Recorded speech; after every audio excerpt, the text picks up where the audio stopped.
Hello, hello tout le monde, coucou, salam alaikum, j'espère que vous allez bien. Franchement, j'espère que vous allez super bien. Bien entendu, chez vous et autour de vous. Allahumma salli wa sallam barik ala sayyidina Muhammad wa ala alihi wa sahbihi ajma'in. Aujourd'hui, une vidéo, comme vous les aimez tant et que vous me demandez tout le temps des recettes, une vidéo gourmande avec que des bonnes choses. Un gâteau express au mixeur, au blender, un roulé à la pomme de terre. Vraiment très goûtu, excellent. En plus en cette saison, vraiment très bon. Je vous donne toutes les astuces et tous les conseils pour réussir ces recettes. Et avant tout, avant de commencer, j'aimerais vous dire voilà que j'ai posté hier une très bonne recette de msemen, rapide à faire et vraiment excellente. En plus, pour avoir un bon feuilletage, j'ai rajouté de la maïzena et dans la vidéo, je vous donne pareil tous les astuces pour bien réussir et que ça soit bien gonflé et avoir un bon feuilletage à l'intérieur. Voilà, et vraiment, je vous donne aussi les astuces pour pouvoir les congeler, comment les cuire, mais pas trop cuits, justement pour les congeler. Et aussi, ça vous avancera pour le petit-déj, pour le goûter, pour un brunch et notamment pour l'Eid qui arrive à grands pas. الله يدخلوا لكم ولينا إن شاء الله بالصحة والهنا والعافية وتعيدوا تعودوا إن شاء الله يا ربي surtout la santé بالصحة إن شاء الله جيدة avec une excellente santé إن شاء الله. Regardez la preuve que j'aime beaucoup cette recette, c'est la recette du Thermomix. Et vraiment excellente. Là, c'était vraiment bien avant. Je crois que il me semble bien que c'était même avant le Ramadan. Pour vous dire, ça fait vraiment longtemps que je fais cette recette. Et vraiment inratable et très bonne. Et je fais aussi avec la même pâte, puisque c'est exactement la même pâte. Je fais les milouis. Les milouis, si vous ne connaissez pas, c'est les msemen mais ronds. Pareil, avec un très bon feuilletage. Il suffit simplement de voir la vidéo d'hier et comme ça, vous aurez toutes les informations pour bien réussir. Mais maintenant, on va commencer avec notre vidéo d'aujourd'hui. Et ici, j'ai fait une pâte à gâteau standard, une pâte à gâteau yaourt que tout le monde connaît, vraiment très simple. J'ai mis 3 œufs avec un pot de yaourt, un pot d'huile. Moi, je remplis pas complètement. Voilà, je vais même aux 3/4 du pot. Un pot de sucre, pareil, je mets pas complètement le sucre.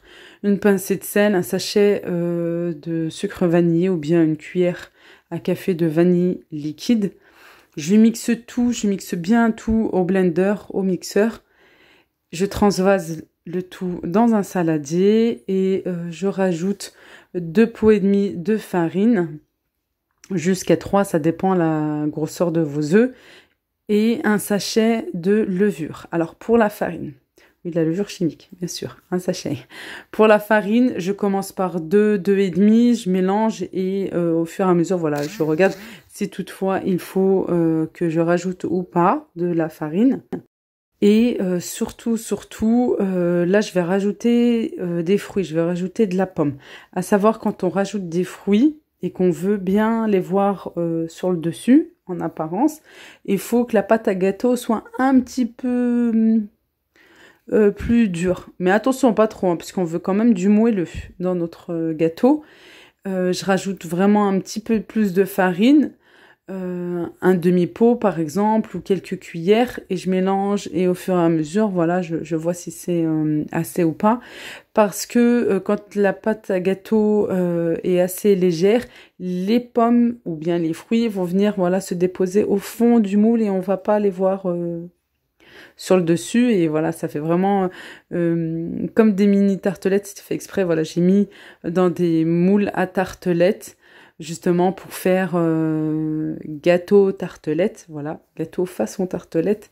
Après, vous pouvez rajouter des fraises, des framboises, même surgelé, vous pouvez rajouter, là on est en pleine saison, avec les abricots, les nectarines, les pêches. Faites-vous plaisir, vraiment faites-vous plaisir. Une fois que c'est cuit, je prends de la confiture, comme vous le souhaitez, abricots, fraises, peu importe, celle que vous aimez, celle que vous avez à la maison. Je viens en mettre sur tout le tour. Et je vais venir décorer avec de la noix de coco ou bien des amandes effilées ou laisser tel quel, comme vous le souhaitez. Pour la noix de coco, je les fais revenir un petit peu sur le feu, voilà, pour les faire dorer. Attention, ça va très très vite. Au début, c'est un petit peu lent, vraiment pendant les 3-5 minutes, le temps juste de faire chauffer la poêle. Et ensuite, ça va vraiment très très vite. Et j'aime bien, vraiment, ça donne un goût différent, voilà, que de la noix de coco crue, comme ça, blanche, normale. Voilà, et puis en plus, regardez, ça donne vraiment une jolie couleur. Et vraiment, c'est très, très, très, très bon. J'avais fait aussi, si vous vous souvenez, les boules noix de coco, voilà, avec 3 saveurs différentes. Puis là, on n'est pas loin du Eid, hein. N'empêche, ça passe très, très vite, vraiment très, très vite. Je vous le souhaite. Je vous souhaite vraiment un excellent Eid et que tout se passe bien pour vous, vos proches et pour tout le monde, Inch'Allah. Qu'on passe un excellent, excellent Eid, Inch'Allah. Ici, je vais m'attaquer au roulé à la pomme de terre. J'ai pris des pommes de terre, bon moi elles étaient assez fines mais longues. Voilà, je les ai coupées assez finement. Aidez-vous de la mandoline si vous en avez une, c'est encore mieux. Et comme ça, elles seront plus régulières. Je viens les déposer sur une feuille de papier sulfurisé. Petite astuce, et ça sera mieux pour le décollage. Avant tout, vous mettez votre feuille de papier sulfurisé ou votre tapis de cuisson sur votre plaque qui va au four. Huilez légèrement, comme ça sera mieux. Et ensuite, vous déposez vos pommes de terre. J'aurais dû huiler d'abord. Vous posez vos pommes de terre, vous assaisonnez, sel, poivre. Et ensuite, vous huilez aussi légèrement. Petite astuce, et ça sera mieux aussi, vous prenez une petite assiette, vous déposez un petit peu d'huile et vous badigeonnez avec un pinceau, c'est mieux. Voilà, vous étalez votre huile avec un pinceau, ça sera nettement mieux. Ensuite, je suis désolée, vraiment désolée, mais impossible de retrouver les grandes étapes là, la suite de cette recette. J'ai pris des épinards frais ou surgelés, là je pense qu'il y en a plus des frais. Vous me direz si vous en trouvez encore. Vous pouvez prendre simplement des surgelés et prenez-les hachés directement. Ou si vous aimez à la crème, moi c'est le truc que j'aime pas. J'aime faire moi-même avec la crème. Sinon je les prends plutôt surgelés et déjà hachés. Vous les faites décongeler, vous essayez d'enlever le maximum d'eau. Ce que je fais aussi, je les mets dans une poêle. Je les fais revenir une fois que c'est bien décongelé. Je les mets sur le feu et à feu vif et je laisse évaporer le maximum d'eau. Voilà, il faut vraiment enlever toute l'humidité, tout l'eau qui est à l'intérieur. Et j'assaisonne du sel, du poivre, un petit peu d'huile d'olive. On peut mettre aussi 1 à 2 gousses d'ail si vous aimez. Et je vais rajouter de la crème liquide. Là, j'ai mis 2 briques de crème liquide. Je laisse bien revenir sur le feu, voilà, et aussi épaissir. Si c'est trop liquide, si toutefois c'est trop liquide, là ça fait 5 minutes, 7 minutes que c'est sur le feu, vous pouvez rajouter une cuillère de maïzena. Voilà, et vous mélangez bien pour qu'il n'y ait pas de grumeaux et tout, que ça va s'épaissir tout seul. Vous allez voir, vous laissez encore quelques minutes, vous baissez le feu et vous allez voir, ça va bien s'épaissir. Il ne faut pas que ça soit liquide. Vous avez vu, c'est pas une sauce, hein, pas du tout. Concernant ensuite la deuxième couche, qui est quoi, non, avec la pomme de terre, ça fait même la troisième. La viande hachée. Pareil, impossible de retrouver, je suis vraiment désolée. J'ai pris un gros oignon que j'ai bien émincé et assez finement. Je fais revenir dans l'huile, vous savez, comme je fais d'habitude, mais pour ceux qui ne me connaissent pas encore, je vais expliquer brièvement. Je coupe mon oignon très finement, je le mets dans une poêle, je fais revenir avec un petit peu d'huile et je laisse un petit peu cuire, que ça soit un petit peu translucide, toujours à feu doux. Voilà, sinon à feu vif, ça va vite brûler, ça va bien dorer. Et une fois que c'est translucide, je rajoute ma viande hachée, 250-300 grammes là pour cette recette à peu près.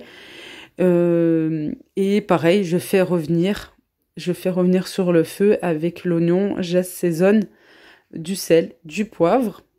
Je peux rajouter une petite pointe de cumin parce que j'aime trop ça, mais après vous mettez les épices que vous aimez. Mais vous pouvez mettre juste sel et poivre. Voilà, et du persil et de la coriandre. Voilà, ça donne un goût supplémentaire aussi, c'est très très bon. Et voilà, comme l'image voilà, que je vous ai montré, vraiment très très très facile. Vous enroulez comme un roulé, comme une bûche, comme un roulé tout simplement, un gâteau. C'est vraiment la même chose pour la pure gourmandise. J'ai rajouté du fromage, voilà, et j'ai mis un petit peu de fromage sur le dessus pour gratiner le tout. Tout est cuit, alors il y a juste à mettre vraiment 5 minutes à 10 minutes dans le four. Vraiment, c'est très rapide et c'est très très bon. J'avais fait également une tarte salée, un cake en fait salé, voilà, rond, avec des légumes. Vous me direz si la vidéo vous intéresse, la recette vous intéresse. À ce moment-là, je la referai et je vous la publierai, Inch'Allah, au plus vite. Voilà tout. J'espère que la vidéo vous a plu. N'oubliez pas de liker et de vous abonner si ce n'est pas encore fait. À très vite, Inch'Allah.